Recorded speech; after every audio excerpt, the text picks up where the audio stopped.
नमस्कार, मैं अनीता चौधरी और आप सभी का स्वागत है न्यूज अड्डा के इस प्लेटफॉर्म पे।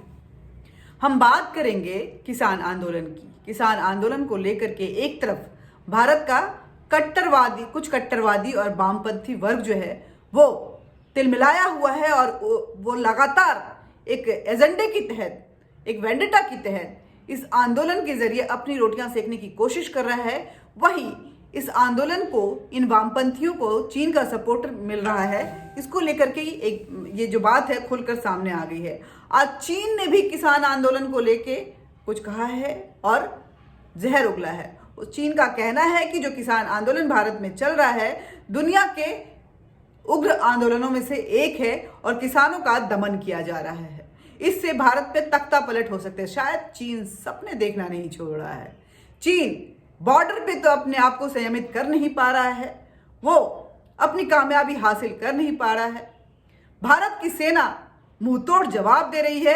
चीन मुंह की खाए हुए है, आए दिन उसके सैनिक घायल हो रहे हैं। लेकिन ये ड्रैगन्स हैं, पीठ में छुरा भोंकना और दूसरों के मामलों में दखल अंदाजी करना जो इनकी गंदी आदत है।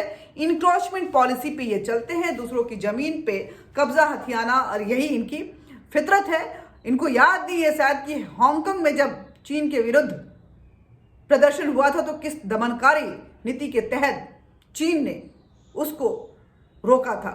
वैसे ही ताइवान के साथ कैसे रिश्ते चल रहे हैं चीन के, ये हम सब अच्छी तरह जानते हैं।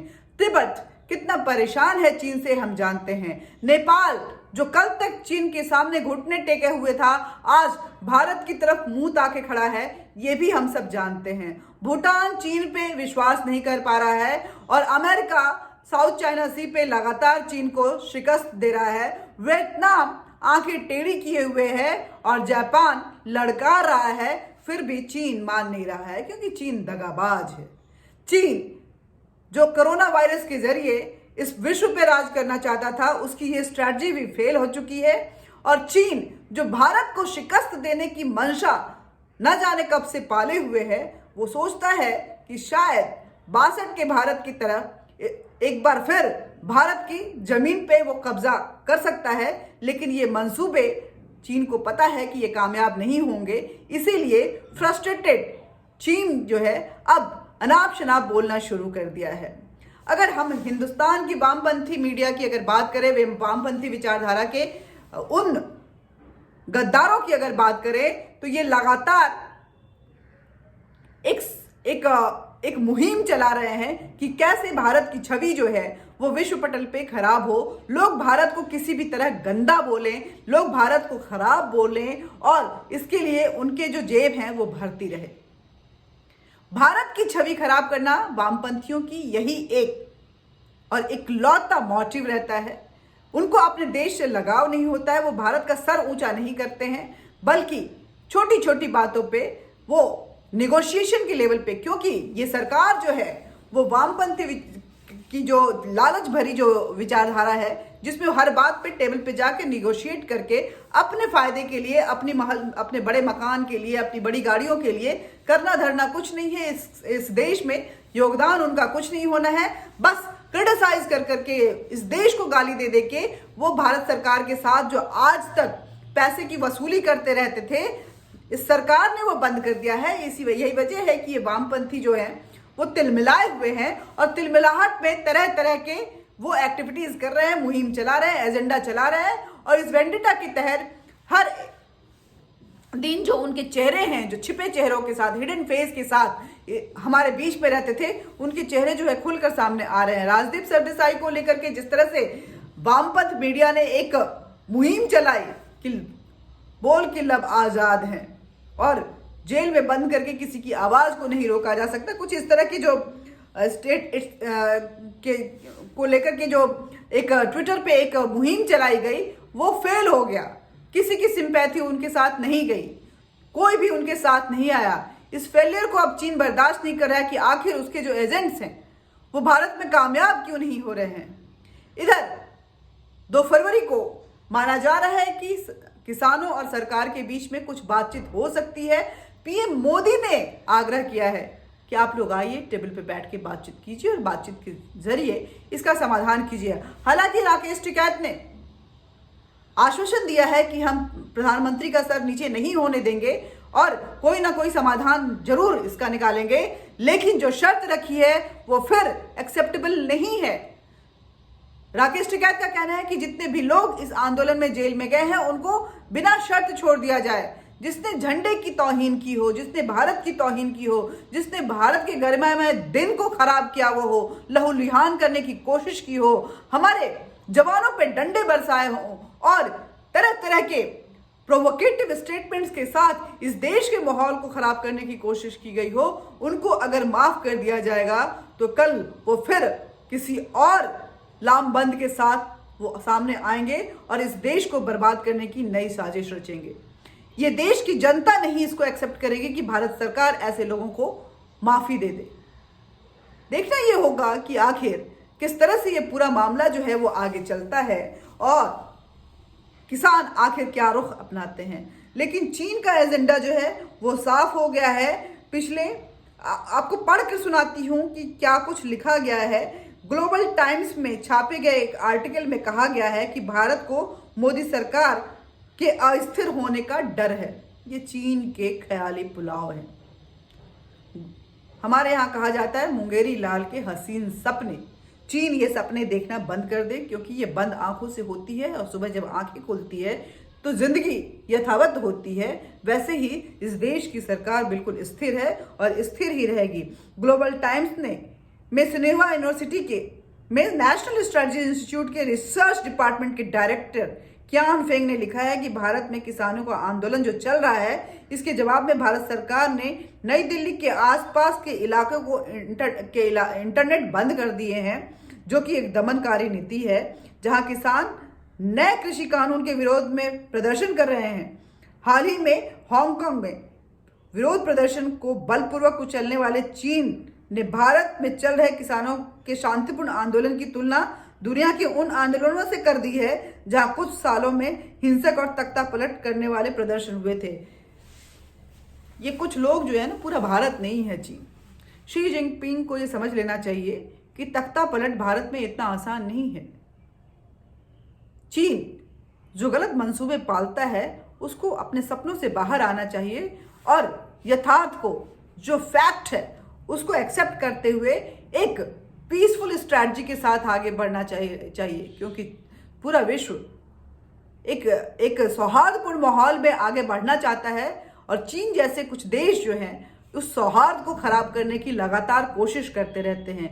जो इनक्रोचमेंट पॉलिसी है चीन की, वो कहीं ना कहीं चीन के लिए ही घातक होने वाला है। शायद चीन को पता नहीं है कि चीन में ही उनके शी जिनपिंग के खिलाफ कितने ही गतिरोध चल रहे हैं। लोग उनको किसी भी हाल में हटते हुए देखना चाहते हैं, लेकिन क्योंकि चीन में कहने को डेमोक्रेसी है, वो एक शासक के तौर पे काम करता है और जो भी, जहाँ वहाँ की मीडिया फ्री नहीं है और जो भी आवाज़ उठाता है वो कहाँ गायब हो जाता है आपको पता भी नहीं चलता। जैसे कि अली बाबा जो इतनी बड़ी कंपनी थी, उसके फाउंडर ने जब सिस्टम के खिलाफ कुछ बोला तो वो आज तक कहाँ है किसी को पता नहीं चल पा रहा है। चीन ऐसा है। सामाजिक शासन के मिश्रित कारक के जो सामाजिक संकटों के कारण बम बन गए थे, अस्थिर करने वाले और पहलुओं के साथ अधिक संकटों की संभावना है और क्षति गंभीर होगी, ऐसा चीन का कहना है। चीन का कहना है कि 2010 के ट्यूनीशिया के प्रदर्शन जैसे पश्चिम एशिया और उत्तरी अफ्रीका में अशांति पैदा कर दी थी, से लेकर बेलारूस, किर्गिस्तान, थाईलैंड, 2020 में अमेरिका तक, इन सभी ऑनलाइन मीडिया घरेलू अर्थव्यवस्था के सामाजिक शासन में मिश्रित कारक हैं, जो कि सामाजिक संकटों के कारण बम बन जाते हैं, ऐसा चीन का कहना है। अपने अंदर देख लो चीन, तुम्हारे देश में क्या हो रहा है। शी जिनपिंग अपने आप देखिए, आप अपने देश की जनता को कितना खुश रखे हुए हैं। इंटरनेट सस्पेंड करने से मीडिया कंट्रोल का रास्ता चुना है भारत ने, जो कि एक दमनकारी नीति है। ये सामाजिक स्थिरता और शासन की नींव पर असर कर सकता है। अभिव्यक्ति की आजादी को लेकर मानवाधिकार तक को कुचल चुके चीन ने कानून व्यवस्था को लेकर ऐसी बात कही तो जाहिर सी बात है हंसी तो आएगी ही कि आखिर चीन भी ऐसी बातें बोलने लगा है।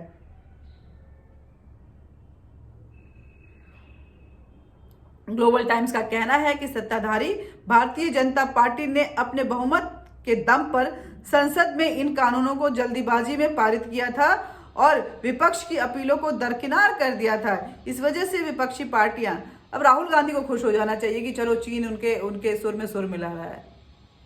आखिर पैक्ट जो है कांग्रेस पार्टी का चीन के पीएलए के साथ और गांधी परिवार का शी जिनपिंग के साथ, तो ऐसे में जाहिर सी बात है राहुल की आवाज़ को बुलंदी देने के लिए चीन को साथ में आना ही था।